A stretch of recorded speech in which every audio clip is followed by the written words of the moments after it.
welcome to A Day at DPL, a thought leadership series of the Advisor Revelations podcast. Today, DPL founder and CEO David Laus sits down with our new Chief Distribution Officer Tom McCarthy to discuss the evolution of the advisory industry. Tune in as they explore the rise of commission-free annuities as a sophisticated planning tool, tackle industry stigmas head-on, and discuss ways to turn these solutions into powerful income differentiators for your practice. Welcome, everybody, to another episode of A Day at DPL. Joined today we've got kind of an unusual guest in a way, because now this is an employee of DPL, Tom McCarthy, who's joined DPL after a long history in the RIA industry, and might have had Tom on as a guest, in one of his other roles at AssetMark or Orion, and instead, recently, Tom's joined DPL, and we're here to have a conversation about that and what he saw in the company and what he's excited about. Thanks, David. Appreciate it. Yeah, it's I don't know. I think that's a really good call out, because at the end of the day, I've watched from afar and seen you guys accomplish some really, really great things, and it was such a compelling story in what you guys have accomplished so far. It was serendipitous that there happened to be a great opportunity at the same time. Yes. So as we get older, it gets almost embarrassing to talk about like how long you've been working in the RIA industry, because a lot of people in the industry haven't been focused in the RIA channel for all that long. And you, through your time at AssetMark, have been, and I at both DPL and Jefferson National, it's 20 years now for me working in the RIA channel. And talk about AssetMark. When did you get started with AssetMark? Yeah, I mean, it's a funny story, but I was like literally fresh out of college, and believe it or not, I think it was Newsweek. Number one job in the country at the time was financial advisor. The last one, number 250, was president of the United States. And so I said, tell me more about the financial advisor one. And a family friend who was an independent advisor made a referral to me saying that at your age, you'd be better off really just getting in with one of these companies that is providing advice or products to advisors, if you'll learn that way. You don't have to have as much gray hair to be convincing on the B2B market. And so he introduced me to some folks that started a company called AssetMark. This was back in 2001, so over 20 years ago. And a gentleman by the name of Brian O'Toole, who was the founder, had one of the founders, had an incredible vision and was able to articulate it in such a way that even someone who was a new novice like me was compelled by it. And really what he saw was that the commission model was flawed. He saw that there was a better way to be able to provide advice to clients, and that was sitting on the same side of the table with them. He felt that picking stocks was not a real value contributor to the client-advisor relationship, and the real value was managing emotions and managing the financial plan. And really was born this idea of a technology platform that allowed advisors, for the first time in many cases, to be able to outsource the investment decision, but really gravitate towards the advice model, which in 2001, for those of us that were in the industry, it was new. We were really trying hard to convince people that the fee-based approach was a better approach and that it was better alignment with clients. And over time, it really evolved and took on, which has been great. It's been a huge win for investors, and it's been a huge win for those that are really excelling at planning, as well as embracing the advice model, where it aligns basically the best interests of both parties. So they saw that vision. When I started, I was one of 40 employees, and it was pretty scrappy, right? I mean, we were basically handwriting our own proposals, didn't have much of a compliance department, but had a handful of advisors that were genuinely invested in what the future looked like. And so I spent 20 years of my career with that company growing up, basically taking the trend, what was for many years fighting the trend and getting advisors to embrace this model, to one that exploded. And so we went through a number of ownership models. We're owned by Genworth for a minute, and then we had private equity ownership, and then an exciting IPO in 2019. And now the firm's, I think, over 100 billion in assets. And so quite a launch over a period of time. But when I look back, I think how fortunate I was to be able to meet a founder with such vision and was able to articulate it in such a compelling way. I wasn't sure if that would ever happen again. But to be honest, a lot of what I saw and got to experience, and it was hard work, don't get me wrong, it wasn't just finding the right idea, I sense here at DPL. So it's been incredible. Yeah, and we're so fortunate to have you join. It's a great idea is only that, right? It's just a great idea, but you've got to have people who can bring it to life. But you've also got people who subscribe to the idea on the other side. So like when you're talking about asset mark, I remember my early days in the RIA industry was about '04. And remembering at that time, RIAs were asset managers. So when I heard about it and third party asset managers, it makes all the sense in the world to me, right? That if I'm going to grow a business as a financial advisor, the way to do it is to outsource investment management, focus on my clients and planning and stuff like that made complete sense. But you're going against two very tough and deeply ingrained issues for a financial advisor. Many still do, by the way, as you know, believe their value is tied to their investment and their investing expertise. So you're not only saying that, you're saying also you should be focusing on planning. And that wasn't a popular notion at the time. Planning is a lot of work with not a lot of direct revenue. And trying to advocate for those positions, I'm sure, was a challenge. Oh, I mean, you're right. I had a great sales coach tell me two sales is harder than one. And we were making many. But the reality is we didn't have a sale if we didn't make many because you're changing the rules. And there's nothing wrong with the frame of mind that most advisors had. It's because that's how we were taught the business. I mean, they were taught the business that your value was to be able to provide investments to clients. And so people were taught that if I wasn't choosing the investments, my value in some way eroded. And what happened over time is that clients actually showed us and told us something different, which is really what they want as a trusted partner. Part of the great advice happens to be hiring a third party for that money management.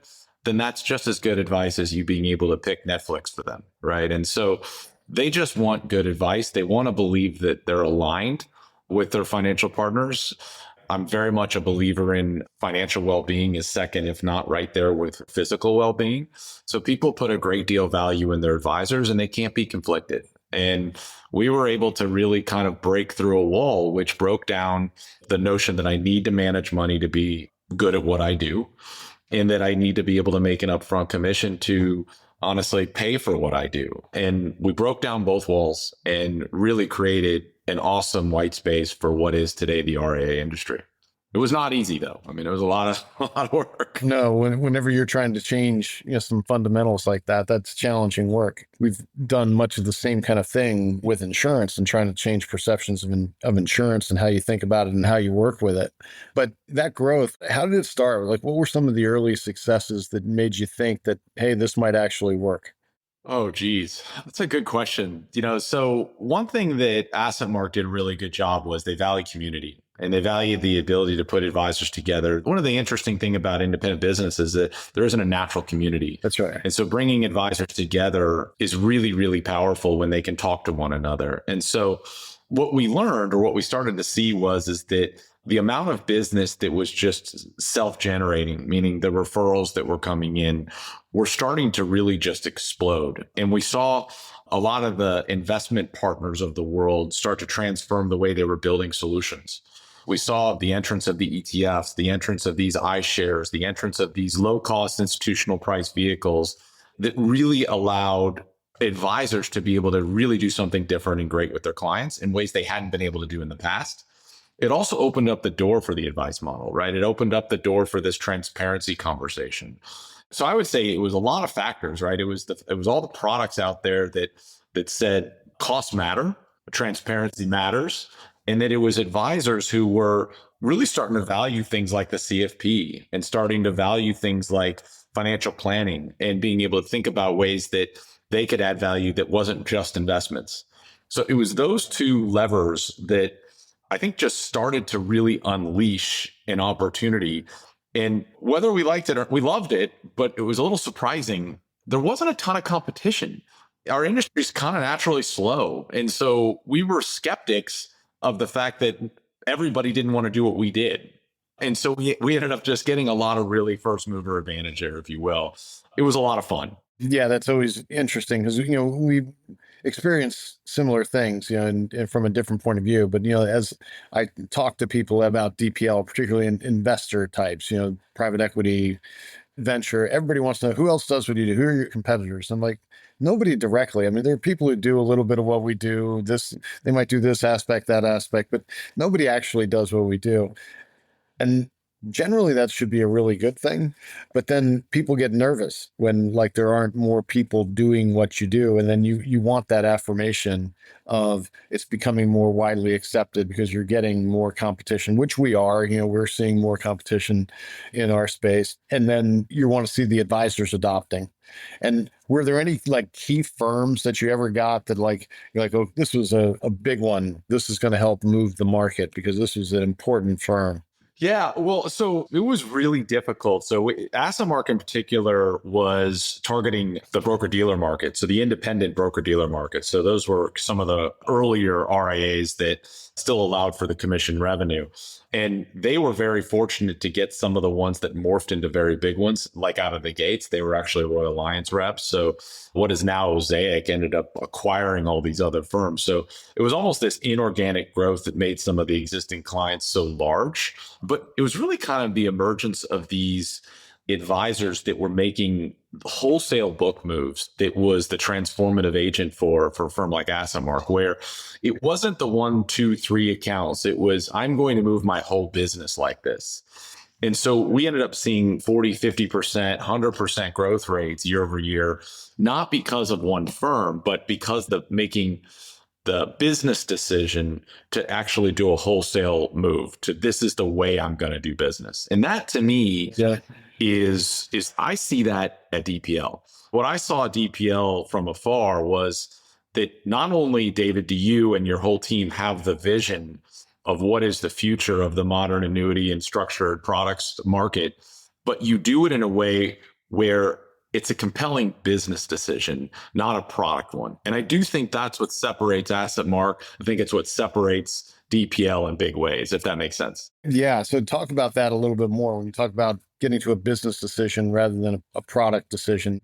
I know exactly what you're talking about, but let's expand on that for the listeners.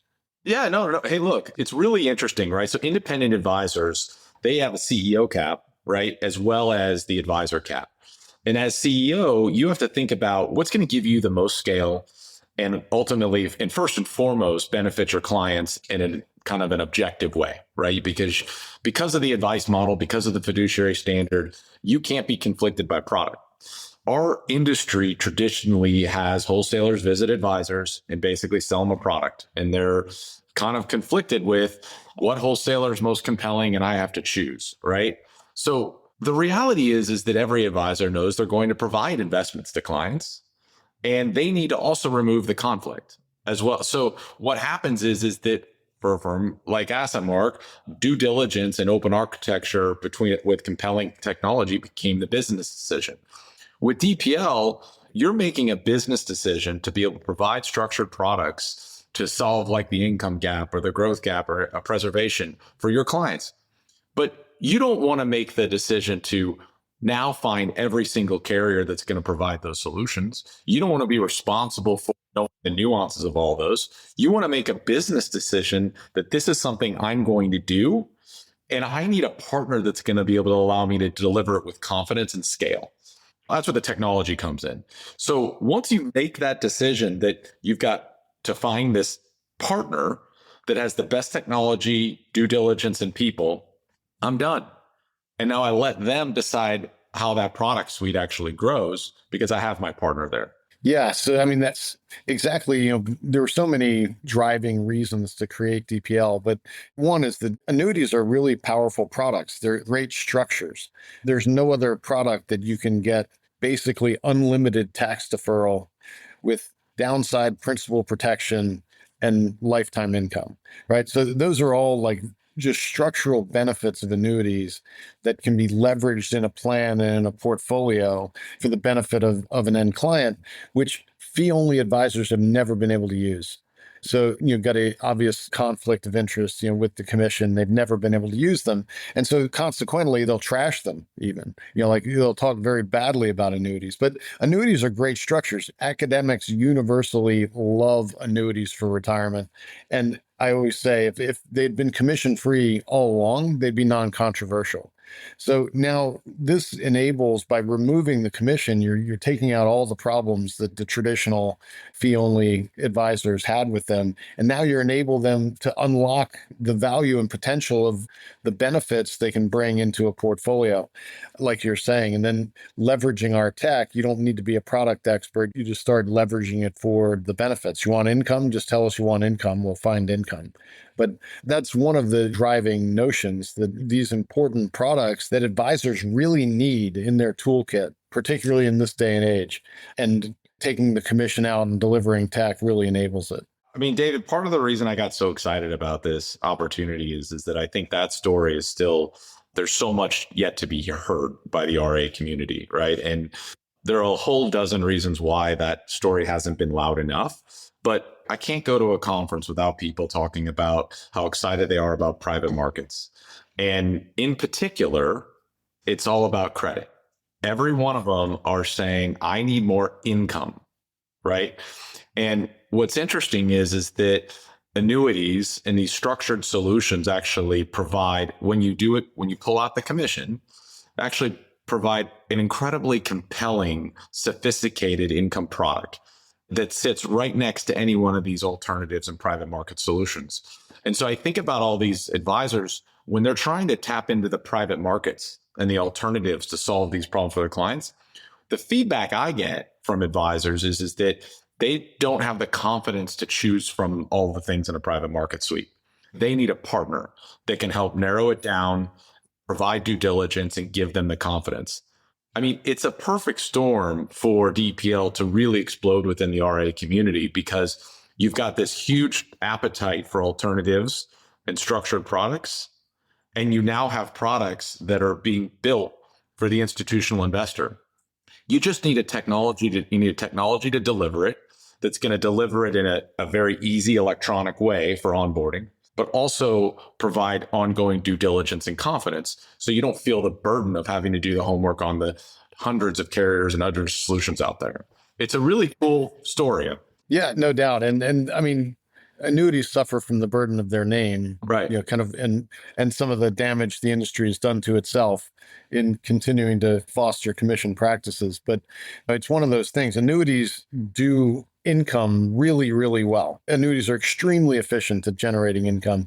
Stack it up against anything. Sometimes you see, like on these sports shows, like these blind resumes. If you have this team that looks like this and this team with all these same stats, and which one gets in the college football playoff, like if you stacked up an annuity on a blind basis against another income solution, the annuity is going to kill it. And on a no-name basis, you're like, yeah, I'm going with that one every time. But what we find, so much to your point of awareness, is you have to get the advisors over the stigma of the product. If you can get them to actually look at what these products are and what it means when you take out the commissions, then it's a whole new ballgame. The light bulbs go off. They can see the benefits. It totally changes the game. But you almost need to do that blind comparison, like side by side. Don't tell them it's an annuity. Just look at the benefits and the features. You're right. And that's unfortunate, right? And that's a product of unfortunately, the way the product's been sold in the past, not necessarily the product itself. And what's funny is I look at some of the best financial planners in the country that are dealing with some of the most high net worth individuals out there. When you look at the sophistication of some of these practices and how they use annuities, it's pretty cool, right? I mean, I know we're not really touching it on this conversation, but like what you can do in the private placement annuity world for tax deferral for some of the most high net worth folks out there with low basis, it's really, really cool and really is a way for you to differentiate yourself. So as an advisor, look, there's a reason this is a $5 trillion TAM. The addressable market is giant because they're solving problems, period. Okay.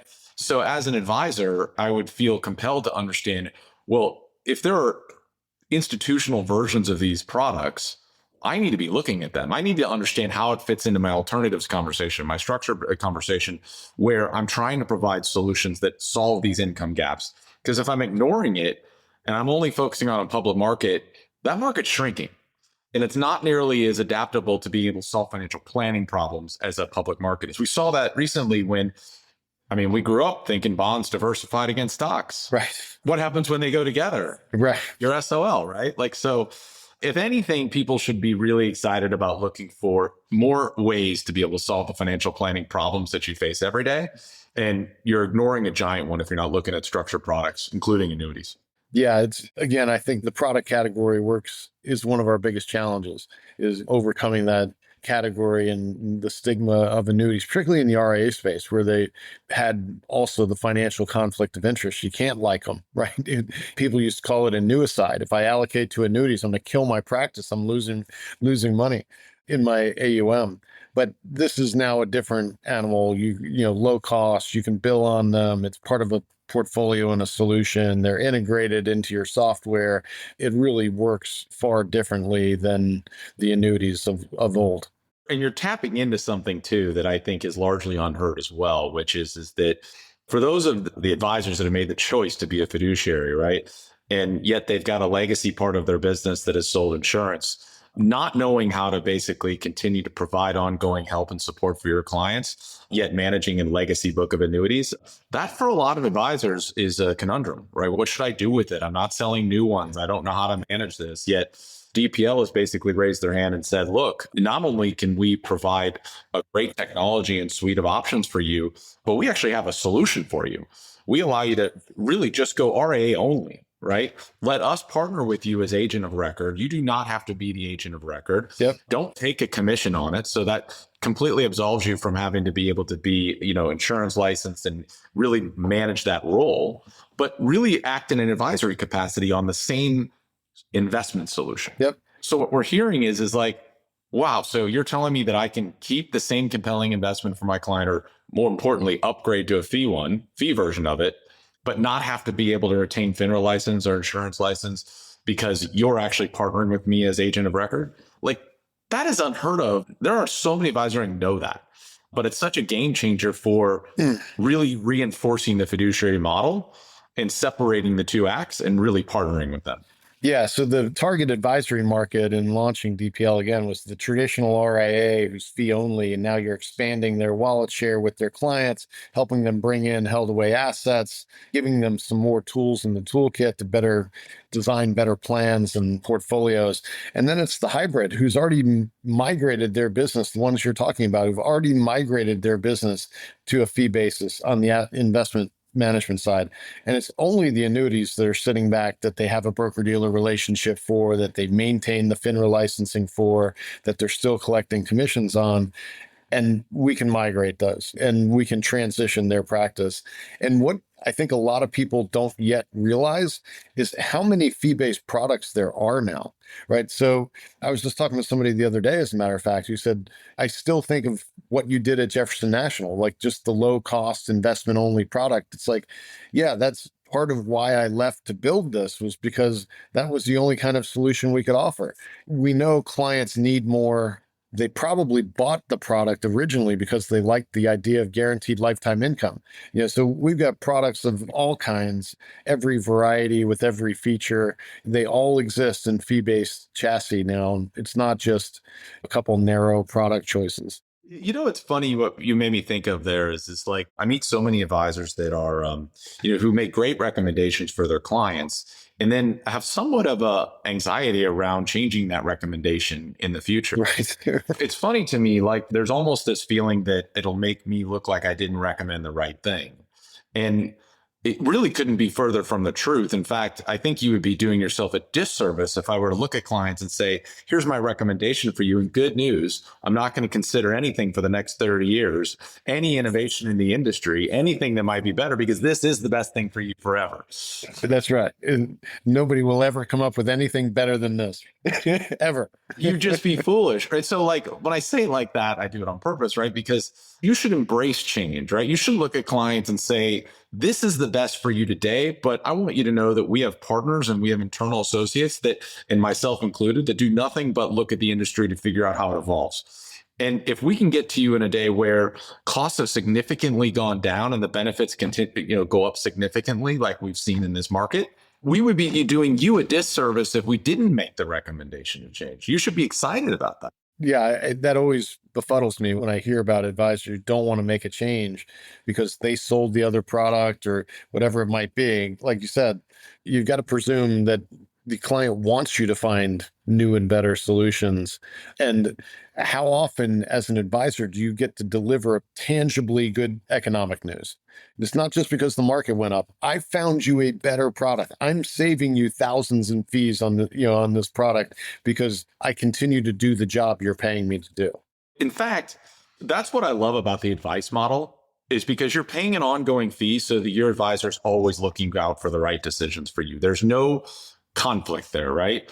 The commission model was designed to be able to sell products, right? It wasn't designed for advice in perpetuity, right? And so by being able to line up those two things, I think you should embrace it. We saw it in the managed money world too. They kept saying like, well, I manage all the money. The minute I stop managing the money, I won't add value. Right. Wrong. Right. That's just absolutely wrong. Your clients trust you and want you to make the right decision for them. And if that right decision is outsourcing, outsource.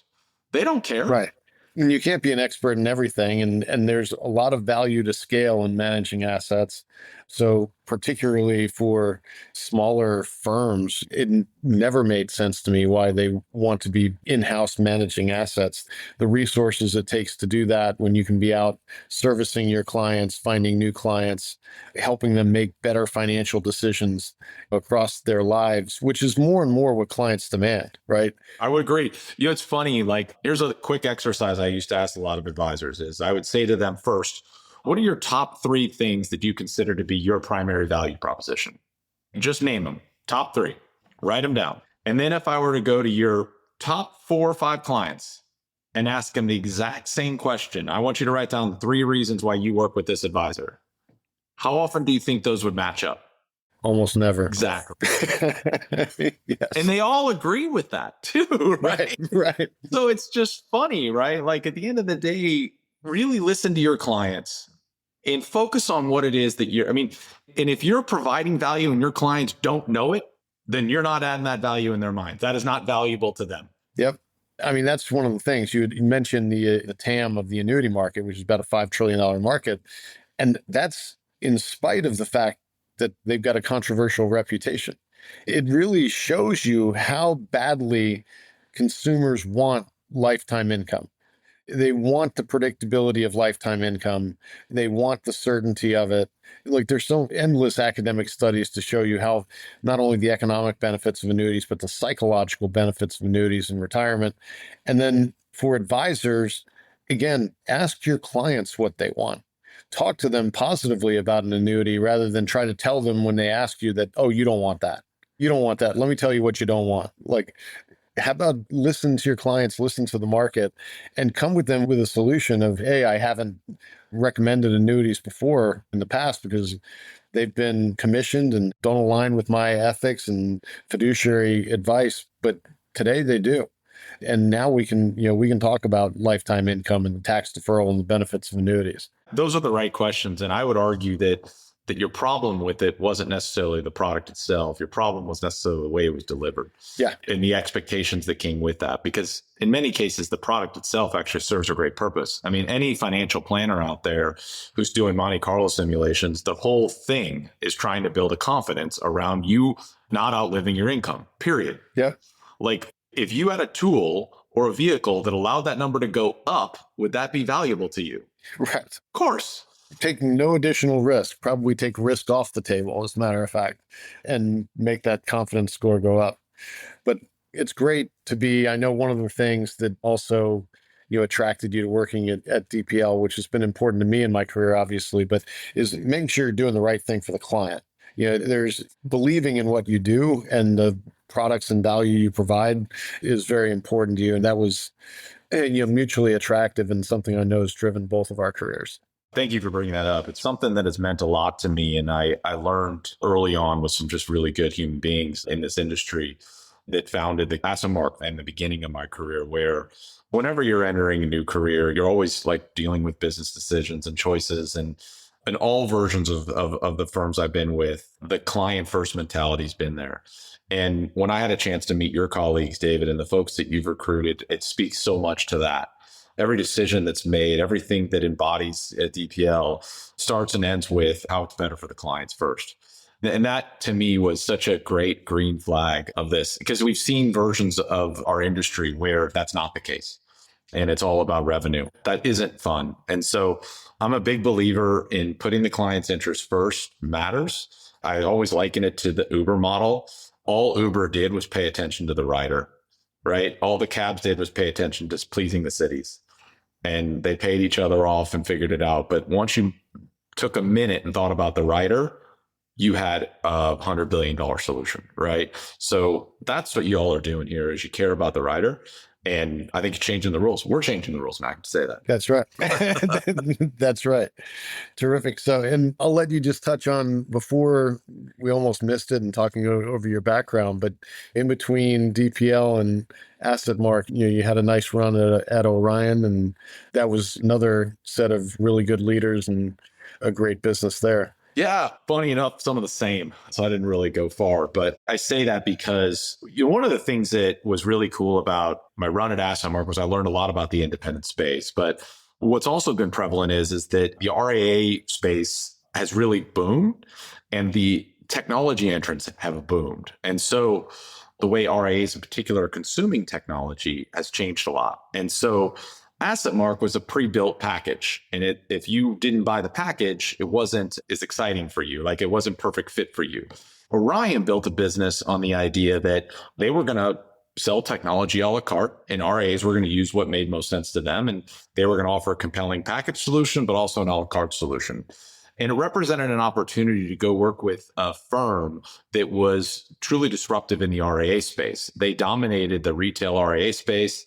And a lot of those retail RIAs 15 years ago are now the biggest ones in our space. So you look at, it's widely known Creative Planning's a client of Orion, right? But if you think about that, they were small when they started. Oh, yeah, I know. Well, defined big 15 years ago, dude, like $3 billion in AUM or something like that. Yeah. And Wealth Enhancement's another one I used to work with over at AssetMark, and, they're a client as well. And so it's like, I remember I talked to one of the advisors there and he said, when we started working together, we were like the biggest firm in town, and Wealth Enhancement had $2 billion in assets. And now I have that, right. Like just as one advisor. Right. Yeah. So I would just say like the opportunity to go work at Orion was an opportunity to get to work with some of the largest growing enterprise firms out there. And I learned a lot about the types of technology they wanted to consume, how they wanted to pay for that, and how people could best partner with those firms as they continue to adapt to all the technologies out there. Honestly, like the EPL, right? Where some of these large enterprises actually love the technology at DPL and want it brought into the fold. So firms like Orion have the ability to bring that in a very integrated way. And so that was a whole different world for me. But I think coming out of it, I have a whole new appreciation for the SaaS-based technology purchasing kind of world and experience, as well as obviously my roots in the wealth management side. Yeah, it is so interesting. Just a quick note on like size that I was just joking about. But I definitely remember back in my early days, $1 billion firm, that was a big firm. Like you considered that a big firm. And there weren't many of them. There were 20 of them, something like that. Now it's like $1 billion. Ho-hum, let us know when you get acquired by somebody. The size of the top of the market is now measured in hundreds of billions rather than single billions. It's been an unbelievable growth story in terms of the RIA industry in general. And, we're really both lucky to have careers that have worked in it for quite a while, and hopefully we can take DPL to the next levels in this space. Well, I know we can. I told you this, David, for a long time. I think this is a firm that is disrupting a space that, with the trend embracing it, is $100 billion plus AUA firm quickly. And you look at the size of the market and you look at how fast the partner firms are growing themselves, and just the ability to help move towards the fiduciary model, one, and then two, having a viable spot on the product shelf as an alternative investment or a structured product, you're talking about massive growth, right? And so I'm so excited. Everybody I talk to, I feel like they're just feverishly taking notes and trying to understand it, because they see someone like me too just moving over. They see large RIAs moving over, and people are just saying, I want to know more, right? Maybe I'm missing it. And what they're missing is that they're letting the narrative that has kind of plagued this side of the world, especially around some of the products, that drive some of that thinking, which the good news is that's changing. Right, exactly. It's like, can you imagine a product or a category that needed more disruption than annuities, right? So no, okay, well, we've done it. So now let's take a look at what we've done from the product sense, from the technology sense, from the way it works, for your clients and then your practice. It's a whole new ballgame. I mean, as an investment professional, I would, who's spending all this time learning about private markets, alternatives, structured products, like if you're not looking at it, it's a major gap. Like you owe yourself a conversation around, help me understand the institutional side of annuities. Like, cause I've been hearing, and I've always thought about maybe the retail side where the pricing hasn't been as compelling. Some of the way it's been sold hasn't been compelling. And you owe yourself that conversation, because I was in the same boat, right? I was never obviously looking at it as an asset class. But once I did, it was like so eye-opening of like, wait, you're talking about saving millions of dollars over the client lifetime value. You're talking about significant 50, 100, 200 basis points or more of savings and costs. And then you're talking about rates that are delivering income levels that are significantly higher than what bank rates or some of the structured products out there are. And then being able to close the gap with a guarantee on lifetime income if you choose. And then having surrenders being as low as nothing. Like, it's just changing everything you know about what you thought you knew about the products. Yes, that's what I say. The root of all evil in annuities is commission, right? Everything you didn't like about the annuity, you can tie it back to the commission. So, on the other hand, you get rid of the commission, you get rid of all those problems. So anyhow, well, why don't we wrap it up here? But so glad to have you on board the team. Enjoyed this conversation. Look forward to taking this all to the next levels and excited for what's to come. Well, David, I just want to say thanks again. I think what you guys have accomplished have been absolutely incredible. You have a great vision and you have a great team of people that help you build something really awesome. So I'm fortunate to be a part of it. I'm really excited to see this grow to 100 billion in the next couple of years. Awesome. Me too. Thanks for listening. To hear more advisor revelations, go to dplfp.com and subscribe on your favorite podcast streaming app.